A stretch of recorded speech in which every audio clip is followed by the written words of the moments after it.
दृश्य 15। मौत का नजदीक आना। Camera shots. डरावनी रात। चांदनी रात में ताजमहल के ऊपर काले बादल छाए हुए हैं। हवा में एक अजीब सी ठंडक और सन्नाटा है। ताजमहल के चारों ओर लगी हुई लाइट्स अचानक एक एक करके बुझने लगती हैं और परिसर पूरी तरह से अंधेरे में डूब जाता है। परिसर में हलचल। अंधेरे में एक परछाई रमेश की ओर बढ़ती है। रमेश एक कोने में छुपकर बैठा है। वह जानता है कि वह कोई आम साया नहीं है। अचानक हमला। साया अचानक रमेश पर हमला कर देता है। रमेश हनुमान चालीसा का पाठ करने की कोशिश करता है, लेकिन इस बार उसके गले से आवाज ही नहीं निकल रही है। उसे लगता है कि उसकी आवाज को किसी ने कैद कर लिया है। आत्मा का दिखना। रमेश टॉर्च की लाइट जलाता है और देखता है कि साया कोई और नहीं बल्कि वही बूढ़ा आदमी है जिसकी परछाई ताजमहल पर पड़ी थी। उसकी आंखें खून जैसी लाल हैं और चेहरे पर एक भयानक मुस्कान है। रूह का बाहर आना। बूढ़ा आदमी चिल्लाता है, तुमने मेरा काम आसान कर दिया। अब एक और आत्मा को मेरे साथियों के साथ जुड़ने का मौका मिलेगा। उसकी पीठ से एक और परछाई निकलती है जो ताजमहल की चौथी लाल बिंदी में समा जाती है।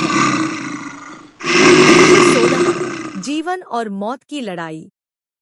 Camera shots. सुरेश का आना।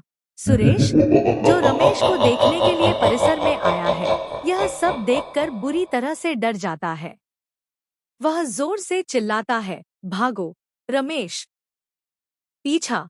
बूढ़ा आदमी सुरेश की तरफ मुड़ता है और उसकी तरफ दौड़ने लगता है।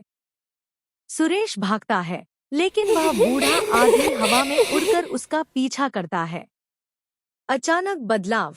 सुरेश जैसे ही भागते भागते ताजमहल के मुख्य गुंबद के पास पहुंचता है, बूढ़ा आदमी उसे पकड़ लेता है। एक और रहस्योद्घाटन। बूढ़ा आदमी सुरेश की तरफ मुड़ता है और हंसता है। तू भी उन आत्माओं में से एक है जो अब आजाद होना चाहती है। आत्माओं का आना। अचानक जमीन से 3 और परछाइयां निकलती हैं और सुरेश के पास आकर खड़ी हो जाती हैं। रमेश यह देखकर हैरान रह जाता है। उसे समझ नहीं आता कि क्या करे। दृश्य 17। आखिरी लड़ाई और एक नया डर। Camera shots. धोखा। बूढ़ा आदमी रमेश की तरफ देखता है और हंसता है। आज रात इस जगह पर 3 और आत्माएं आजाद होंगी और इस बार कोई भी हमें नहीं रोक पाएगा। अचानक हमला। बूढ़ा आदमी अचानक सुरेश पर हमला करता है, लेकिन तभी रमेश अपनी जेब से एक और त्रिशूल निकालता है जो वह हमेशा अपने साथ रखता था। वह त्रिशूल को हवा में घुमाता है और त्रिशूल से एक तेज रोशनी निकलती है जो सीधे बूढ़े आदमी से टकराती है। आत्मा का कैद होना। बूढ़ा आदमी चिल्लाता है और उसके शरीर से एक तेज रोशनी निकलती है जो त्रिशूल में समा जाती है। वह बूढ़ा आदमी भी गायब हो जाता है। सुरेश का सच। रमेश देखता है कि सुरेश भी अपनी जगह पर खड़ा हुआ है, लेकिन उसकी आंखें लाल चमक रही हैं। सुरेश हंसता है और उसकी हंसी बूढ़े आदमी की हंसी जैसी ही लगती है। नया आतंक। सुरेश रमेश की तरफ धीरे धीरे बढ़ता है और कहता है, यह त्रिशूल सिर्फ एक आत्मा को कैद कर सकता है, लेकिन मैं तो कई आत्माओं का एक हिस्सा हूँ। अंतिम दृश्य।